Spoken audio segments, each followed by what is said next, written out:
Você já imaginou viver em um lugar onde metade da população parece não existir? Onde mulheres andam pelas ruas cobertas da cabeça aos pés, olhadas com desconfiança se ousam sorrir ou falar em público? Esse é o Uzbequistão, um país no coração da Ásia Central que carrega em seus costumes um silêncio profundo e muitas vezes opressor sobre o papel feminino na sociedade. Prepare-se, porque o que você vai descobrir agora pode mudar completamente sua visão sobre liberdade, cultura e o que significa ser mulher em pleno século XXI. No Uzbequistão, ser mulher é como viver nas sombras. Ainda que a Constituição garanta igualdade de direitos, a realidade é outra. No interior do país, tradições ancestrais ainda falam mais alto do que qualquer lei escrita. As meninas são educadas desde cedo para obedecer, para calar e para servir. Muitos casamentos são arranjados ainda na adolescência, com homens que a família considera bons provedores. Amor? Escolha? Isso raramente entra em pauta. E para as que ousam romper esse ciclo, a punição pode vir de forma velada ou brutal. Mas não pense que isso acontece apenas em vilarejos remotos. Mesmo na capital, Tashkent, onde a modernidade tenta florescer, ainda há milhares de reprovação para mulheres que usam roupas consideradas ocidentais demais, que estudam demais, que sonham alto demais. Muitas preferem se esconder sob véus longos, não por fé, mas por medo. Sim, medo de serem julgadas, hostilizadas ou até violentadas. Agora segure firme, porque o que vem a seguir é de arrepiar. Em certas regiões há relatos de que mulheres que saem sozinhas à noite são automaticamente vistas como prostitutas. Isso mesmo, não importa a roupa, o motivo ou a hora. Estar desacompanhada de um homem é para muitos sinônimo de desonra. E esse julgamento pode custar caro. Muitas são abordadas pela polícia, humilhadas em público ou até levadas para interrogatórios sob falsas acusações. E você sabe o que acontece com mulheres que denunciam abuso ou violência doméstica?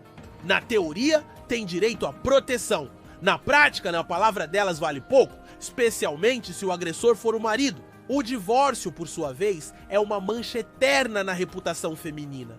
Já para o homem, é apenas uma etapa da vida. Injusto? Sem dúvida. Mas essa é a norma em uma sociedade onde os fantasmas femininos caminham silenciosamente ao lado dos vivos, sem direito à expressão plena. Mas não pense que tudo é sofrimento. Há também resistência. Mulheres incríveis, corajosas, que se levantam dia após dia para desafiar o sistema. Elas criam redes de apoio, oferecem aulas clandestinas sobre direitos, abrem pequenos negócios, escrevem em blogs anônimos e ousam falar sobre tabus como saúde menstrual, educação sexual e liberdade de escolha. Cada pequena vitória é uma revolução. Essas mulheres não são apenas sombras, são faíscas prontas para incendiar velhos paradigmas. Elas mostram que mesmo em meio à repressão, a esperança insiste em florescer. Mas será que o mundo está prestando atenção? Ou será que preferimos fechar os olhos como quem assiste a um filme distante e acredita que aquilo nunca poderia ser real? E o mais assustador é que, apesar de tudo isso, o Uzbequistão segue sendo vendido como um destino turístico exótico. Imagens de cúpulas douradas, mesquitas e desertos encantam os visitantes, mas escondem a realidade sufocante de muitas de suas mulheres. É como visitar um palácio encantado sem perceber os gritos que ecoam nos porões. A beleza arquitetônica do país contrasta com o silêncio forçado de suas cidadãs. Um contraste cruel, mas real. Você ainda acha que conhece o mundo?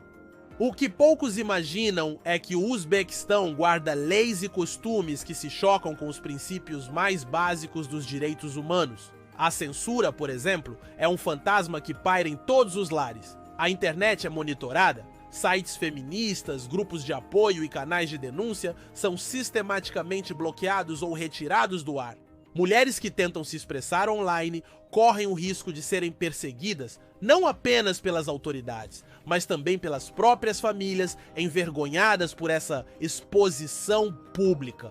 E o controle não para por aí.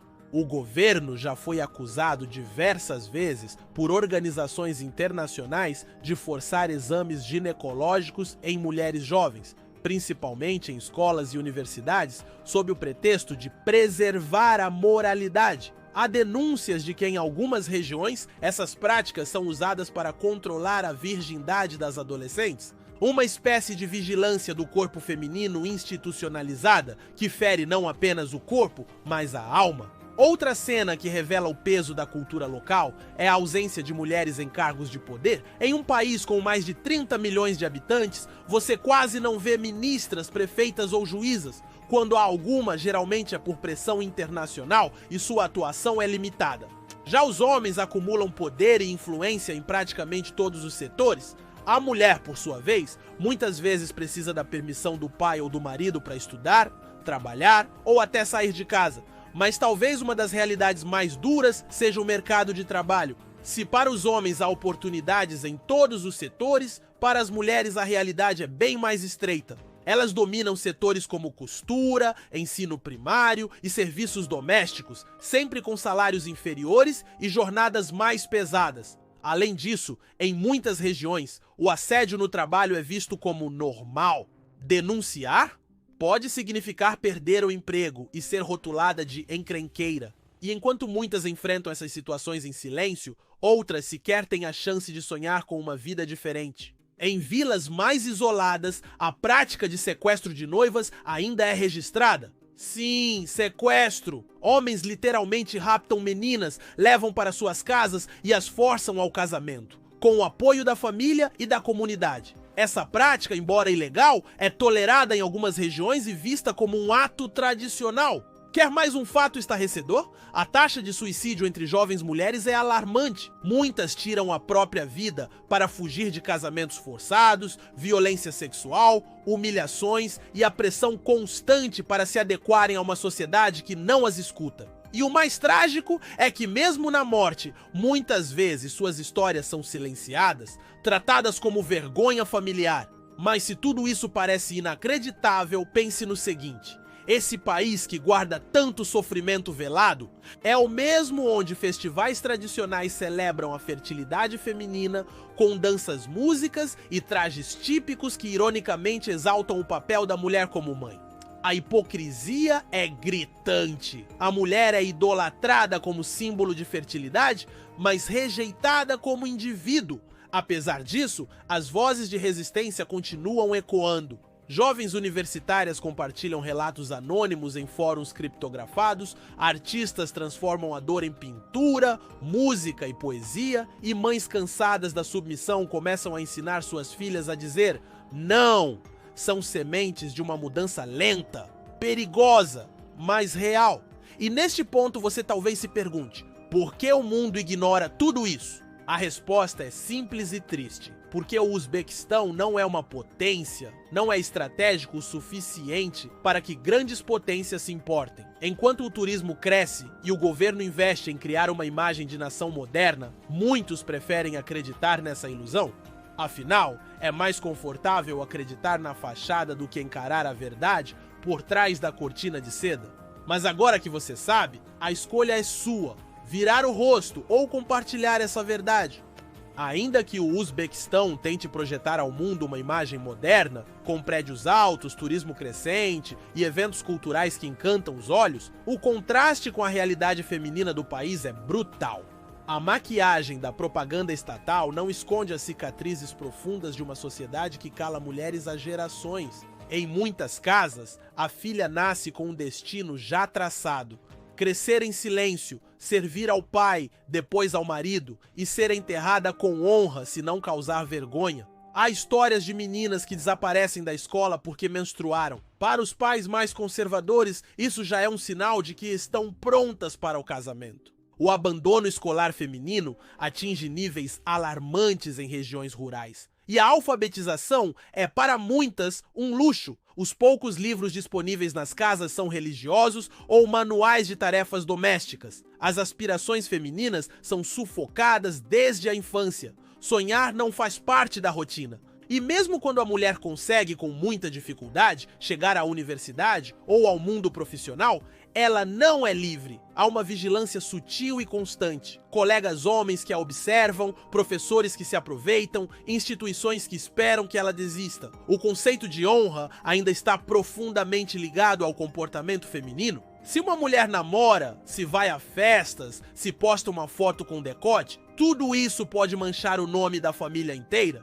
Um simples beijo em público pode gerar escândalo. Casais que demonstram afeto nas ruas são reprimidos, mas se forem heterossexuais, ao menos têm chances de serem apenas advertidos. Se forem mulheres juntas, a situação muda drasticamente. Apesar de o governo dizer que não persegue lésbicas, há incontáveis relatos de mulheres presas, espancadas ou internadas em clínicas psiquiátricas por conta de sua orientação sexual. Elas são consideradas uma ameaça à ordem social. Muitas famílias optam por soluções drásticas ao descobrir que têm uma filha lésbica. Expulsam de casa, forçam casamentos corretivos ou aplicam castigos físicos. Há ainda quem leve a própria filha ao exterior e a abandone, com medo de que sua vergonha afete os outros filhos. E o pior, essas histórias mal chegam à mídia, pois as vítimas têm medo de falar, e as que falam raramente são ouvidas. Enquanto isso, em cidades como Samarcanda e Bukhara, casamentos arranjados continuam sendo celebrados com pompa. Vestidos brancos, tapetes vermelhos, promessas vazias. Muitas dessas noivas nem conhecem seus maridos. E durante a festa, todos aplaudem a união. Menos ela. Internamente, muitas choram por uma liberdade que nunca tiveram. Outras simplesmente se anulam, como quem aceita o próprio desaparecimento em vida. E você deve estar se perguntando, como isso ainda acontece em pleno século XXI? A resposta está na estrutura. Um sistema que recompensa o silêncio e pune a rebeldia. Um governo que diz defender a paz, mas reprime qualquer forma de contestação. Uma cultura que se orgulha da hospitalidade, mas se recusa a ouvir as mulheres. E um mundo que assiste tudo isso com indiferença. Mas nem tudo está perdido. Há revoluções acontecendo em silêncio. Em grupos secretos nas redes sociais, mulheres se apoiam, se informam, se fortalecem. Pequenas ONGs lideradas por mulheres ousadas estão começando a mudar leis locais, oferecendo abrigo e educação. Até mesmo artistas estão usando a música e o cinema para denunciar a realidade de maneira simbólica, contornando a censura e levando suas vozes ao mundo. E se você chegou até aqui, é porque se importou. E isso já faz diferença, porque enquanto houver alguém disposto a ouvir, haverá também alguém disposto a falar. E quando a verdade é compartilhada, ela se torna impossível de ignorar. Para você que ficou até o final deste vídeo, aqui vai uma última curiosidade. Mesmo com todas as restrições, o Uzbequistão foi eleito um dos países mais seguros para turistas em rankings internacionais. Ironia ou manipulação? A verdade é que a segurança oferecida ao estrangeiro muitas vezes vem do silêncio forçado do povo local. Um país pode ser calmo à vista, mas violento no coração. Se esse conteúdo te impactou, te convidamos a curtir o vídeo, deixar seu comentário dizendo o que mais te chocou e compartilhar com alguém que também precisa saber disso. Sua voz é importante. E se você quiser continuar descobrindo verdades escondidas pelo mundo, inscreva-se no canal e ative o sininho, porque aqui a curiosidade encontra a verdade.